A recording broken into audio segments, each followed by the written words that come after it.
Given the increasing diversity of America's populations, the dangers of sectarianism are greater than ever.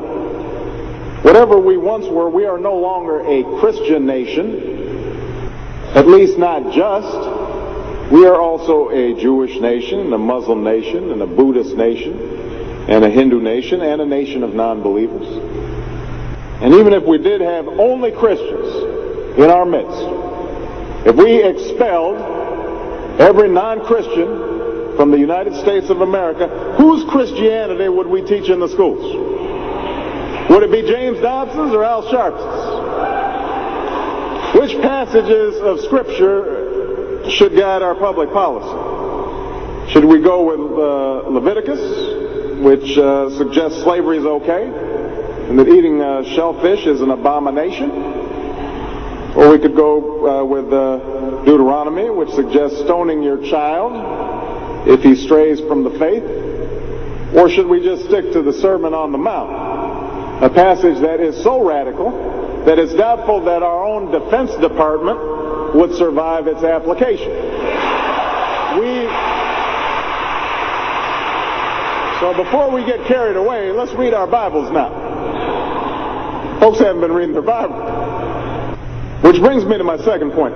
Democracy demands that the religiously motivated translate their concerns into universal rather than religion-specific values. What do I mean by this? It requires that their proposals be subject to argument and amenable to reason.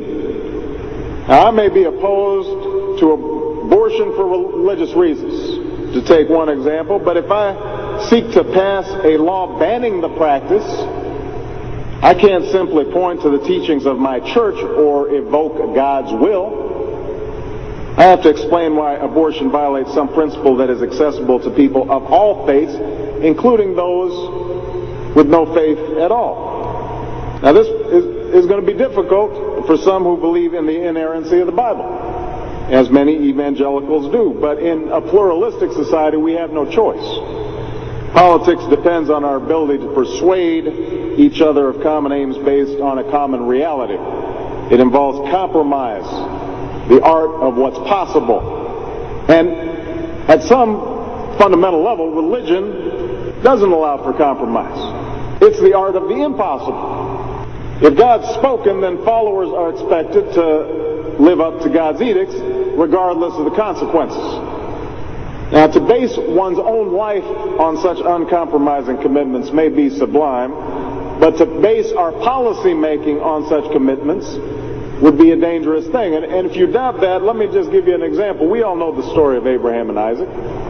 Abraham's ordered by God to offer up his only son. Without argument, he takes Isaac up to the mountaintop, he binds them to the altar, raises his knife, prepares to act as God commanded. Now, we know things worked out. You know, God sends down an angel to intercede at the very last minute. Abraham passes God's test of devotion. But it's fair to say that if any of us leaving this church saw Abraham on the roof of a building raising his knife, we would, at the very least, call the police and expect the Department of Children and Family Services to take Isaac away from Abraham. We would do so because we don't hear what Abraham hears. We don't see what Abraham sees. And so the best we can do is act in accordance with those things that we all see and that we all hear, be it common laws or basic reason. So we have some work to do here. But I am hopeful that we can bridge the gap that exists and overcome the prejudices that all of us to one degree or another bring to this debate. And I have faith that millions of believing Americans want that to happen. No matter how religious they may be or may not be, people are tired of seeing faith used as a tool of attack.